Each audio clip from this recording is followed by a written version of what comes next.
batata doce, ou aipim, ou para quem come em casa, pode ser um macarrão sem glúten, macarrão de arroz ou de quinoa real, ou, enfim, de qualquer coisa que seja um carboidrato só. Não adianta botar batata, mais isso, mais a massa, mais arroz. Não funciona. Escolhe um só. Bastante vegetais e proteína. Não estão errados os vegetarianos. Eles têm uma boa quantidade de proteína nos vegetais. Mas também não estão errados os que ingerem as proteínas animais. Okay? As melhores proteínas, você sabe que são as brancas. Depois sim, a carne vermelha pode ser ingerida em média 2 vezes por semana, respeitando uma individualidade bioquímica. O que a gente está fazendo é dando o primeiro passo para que tenhamos saúde e o ideal é que depois procuremos um especialista para que nos oriente exatamente conforme a nossa bioquímica, nossa individualidade bioquímica. De tarde, como é que a gente vai ter proteína de tarde? Se eu não tiver como comer ovo de tarde, frango de tarde, o ideal é que eu tenha alguma fonte de proteína. Aí valem sim as barrinhas de proteínas. Uma segunda opção, vale também os suplementos proteicos. Os whey proteins, as proteínas isoladas do soro do leite, se for sem lactose, sem glúten, sem aspartame, nem todos os suplementos são 100% bons. Mas é melhor que você tenha um suplemento proteico do que não tenha proteína no meio da tarde, que fique só com os lanches. Então, para quem não tem tempo de comer à tarde, se valem sim. Não é só para quem faz atividade física. É para quem quer ter um alimento rico, não tão rico quanto o alimento natural, mas no momento que ele não consegue comer. Ao invés de comer o pastel, o salgadinho e o pão de queijo, tem um alimento mais rico, um shake proteico, um whey protein. Aí vocês procurem na internet os melhores. No meu Instagram eu estou sempre dando dicas. Recomendo pessoas que também deem dicas. Mas procurem se informar. Não é qualquer um não, tá? Passe aí. Então, junto com isso, um alimento proteico, eu poderia ter uma fruta, maçã, pera. Procure uma tabela de carga glicêmica dos carboidratos. Você poderá escolher as menores cargas glicêmicas, são mais saudáveis, não tem erro, né? Porque normalmente a gente tem medo de errar, mas se eu escolher a banana, enfim, as baixas cargas glicêmicas geralmente são saudáveis para quase todas as pessoas, mas menos chance de errar. E à noite? À noite, o tradicional é evitar o excesso de carboidratos, pela consequência na nossa sequência de hormônios que são secretados durante o sono. Quais são os carboidratos que são possíveis à noite? Baixa carga glicêmica. Aí a gente parte para os vegetais novamente. Então evite carboidratos à noite como arroz, a batata amarela. Tente as frutas, no máximo as frutas, os vegetais, as verduras, as saladas, carnes brancas. Okay? Sopas prontas não são um bom negócio. Fuja dos industrializados, sempre que possível. Para que no momento que não haja outra possibilidade, aí sim, né? Mas para ser exceção à regra, que isso não vire a regra, ok? Então você entendeu essas 5 refeições diárias? E para quem faz atividade física? Antes da academia, sempre uma fonte boa de carboidrato. Aí eu recomendo batata doce, que é o melhor deles. E depois da academia, uma fonte rápida de proteína. Aí você deve ser orientado por um profissional a buscar, sim, um shake de proteína de excelente qualidade para que você receba rapidamente aminoácidos e seu músculo seja alimentado. Tá ok?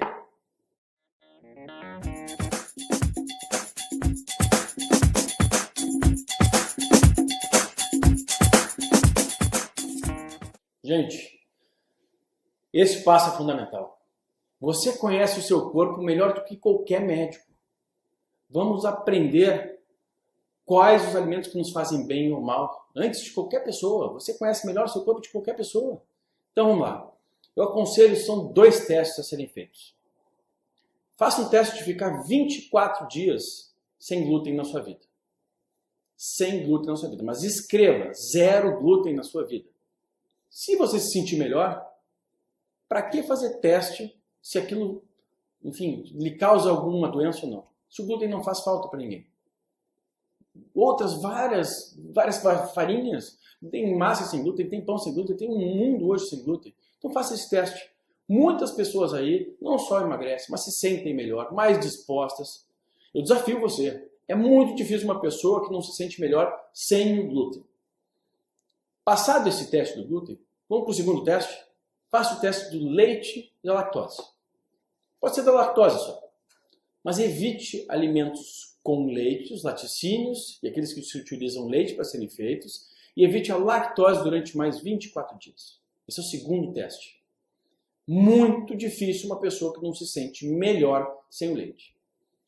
Pois então, depois desses 2 testes, você vai definir. Eu quero isso para a minha vida ou eu não quero?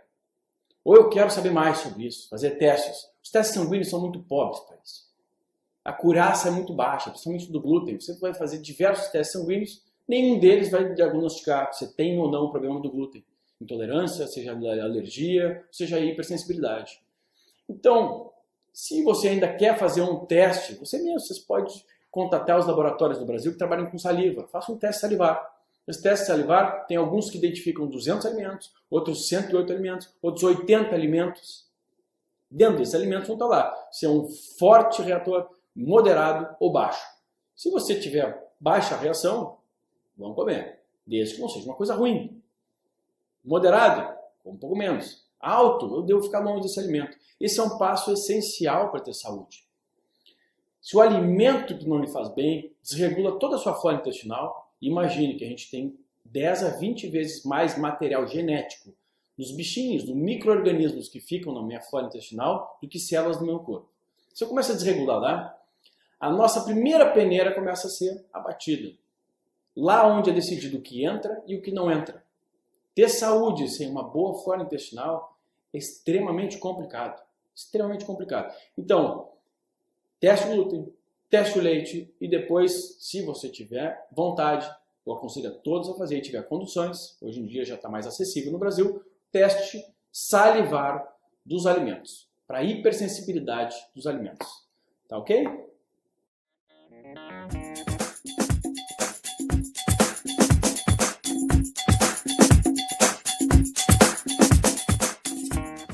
Quarto passo, e muito importante.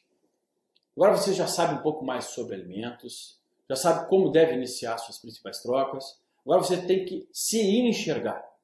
Bom, será que eu estou gordo? Será que eu estou magro? Será que eu preciso perder gordura ou não? Muitas vezes a gente se engana. Eu preciso ter como se fosse um raio-x no meu corpo. Como é que eu faço isso? Sabe aquela medição que se faz com gordura corporal? Pega uns aparelhinhos e mede a gordura em cada parte do seu corpo, que os professores de educação física geralmente fazem. Bom, aquele é um primeiro passo.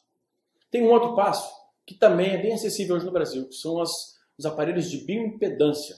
Esses aparelhos também conseguem mensurar a quantidade de gordura que você tem, quantidade de líquidos, de água, de hidratação, quantidade de músculo e a densidade óssea, quantidade de osso. Se eu não souber mais ou menos as proporções de cada coisa no meu corpo, eu não tenho como imaginar se eu preciso perder mais ou menos peso. E onde está o meu foco? Vamos comparar 2 pessoas aqui. Eu pego uma mulher obesa de 1,60 m, pesando 100 kg. Obesa, só gordura. Essa mulher não tem saúde. Aí eu pego um homem de 1,60 m, pesando 100 kg, de pura massa muscular.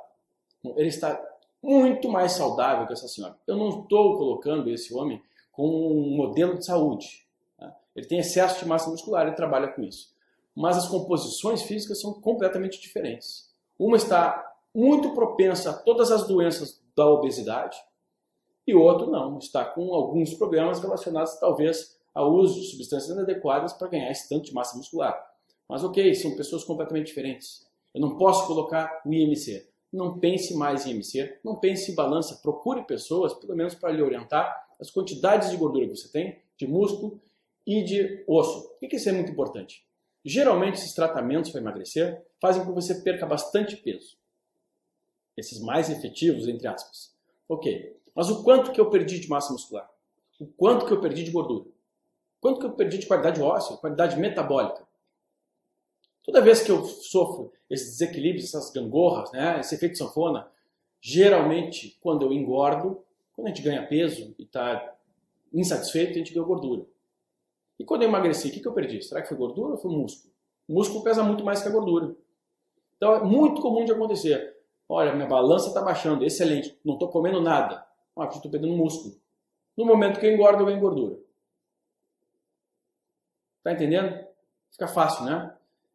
Eu devo procurar orientação para que eu perca massa gorda. Eu preciso perder gordura. Massa muscular eu devo preservar, até porque se a gente tiver afim, realmente, como eu, de viver até mais do que 100 anos, nós devemos preservar a massa muscular para poder permanecer ativos. Coração é músculo, diafragma é músculo, eu preciso para respirar, para bater, para batimento cardíaco, para caminhar, para correr.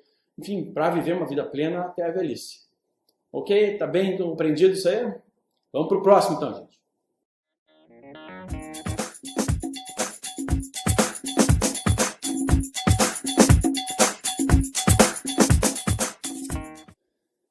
Meus amigos, alguma pessoa que você conhece ou você já chegou a algum lugar sem ter metas? Ou se chegou foi o acaso? Normalmente eu preciso ter uma meta. E as metas são aqueles objetivos factíveis. Aquilo que eu tenho, pelo menos, grande chance de atingir. Para ter meta de emagrecer, não adianta eu pensar, vou começar uma dieta, eu vou cortar 100% disso, ser radical. Se eu não tenho, se eu nunca fiz nada. Então, se você está no estaca zero, nunca me cuidei, ou já tentei diversos tipos e não consegui. Vamos começar da estaca zero, mas vamos começar devagar em alguns aspectos. Já expliquei tudo que você pode fazer. Aquilo são coisas que não dependem muito de tanta boa vontade assim, convenhamos. Agora, o importante é que a gente entenda que se eu quero ter um radicalismo, eu vou ter que ter um suporte por trás. Se eu não tiver suporte por trás, ou seja, algum profissional que me ajude bastante, eu não vou conseguir chegar a lugar nenhum com radicalismo. Então, ok. Eu sou viciado em chocolate. Eu não vou conseguir tirar o chocolate 100% da minha vida a princípio. O que eu faço? Não estou falando para você comer porcaria, mas vamos começar do zero. Então eu sempre indico que as pessoas comecem pensando, bom, se eu não consigo ficar a semana inteira sem a porcaria, e eu fico só adiando a minha alimentação saudável, eu escolho 1, 2 dias da minha semana para eu sair na minha alimentação, da minha dieta, tá? Do meu estilo de vida. A princípio, isso é uma boa meta. É melhor do que não fazer nada. Então, quem quer tudo, às vezes não tem nada. Quem quer um pouco, pode atingir um pouquinho mais, um pouquinho mais. Eu preciso, em toda a minha vida, acertar mais do que eu erro. Não adianta eu, no trabalho, eu errar mais do que eu acerto, depois errar mais do que eu acerto na minha vida pessoal. E a maioria das pessoas, inclusive você, já deve ter passado por períodos em que, na sua saúde, você errou muito mais do que acertou. Isso é extremamente comum. Agora, pode, com os outros, com o trabalho, com coisas profissionais, a gente acerta mais. E na nossa saúde, não. Então, crie metas do seguinte.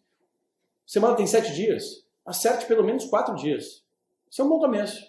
Não tem em casa alimentos que não são saudáveis. Isso dificulta. Sei que a gente passa raiva no começo, né? A gente fica, puxa, mas eu queria tanto comer a porcaria de chocolate, a massa, ou o salgadinho, o biscoito. Não tem na minha casa. Não tem na minha casa, dificilmente eu vou acordar no meio da noite para ir buscar. A não ser que eu seja muito pirata. Mas não vão ser todos os dias.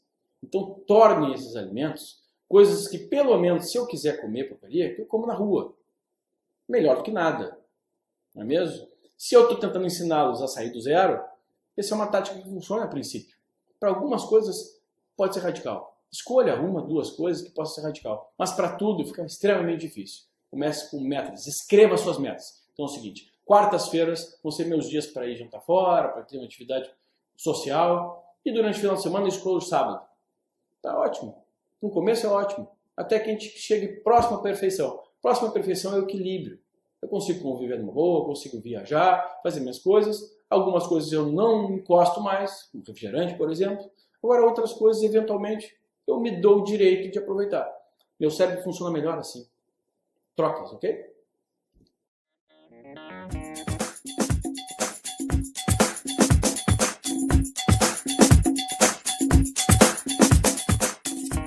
As atividades físicas são essenciais. Nós não somos seres que fomos feitos para ficar sentado o dia todo. Se nós só temos 1 hora por dia, enfim, meia hora por dia, é meia hora. Temos que aproveitar todo o tempo que a gente tem, ocioso, para realizar atividades físicas. De preferência, o melhor momento para realizar é de manhã. As atividades à noite, às vezes, prejudicam um pouco a qualidade do nosso sono, e o sono, ter um bom sono, é essencial para a saúde e essencial para o emagrecimento também. A produção dos principais hormônios do nosso corpo é abundantemente ocorrida durante o nosso sono produzido. Então, atividades físicas, vocês devem se aprofundar, pesquisar sobre atividade para cada pessoa, para cada individualidade. É um tema muito longo. Procurem especialistas. No Instagram, eu indico frequentemente alguns especialistas que falam bastante sobre isso. Agora sim, não faço nada. Dá para começar com caminhadas? Dá. Caminhada é realmente efetivo para emagrecer? Não. Mas tudo bem, mas é um bom caminho. É um bom começo. partir daí, corridas, essas coisas devem ser bem avaliadas, tá? Existem algumas particularidades para cada pessoa. Agora, em termos de atividade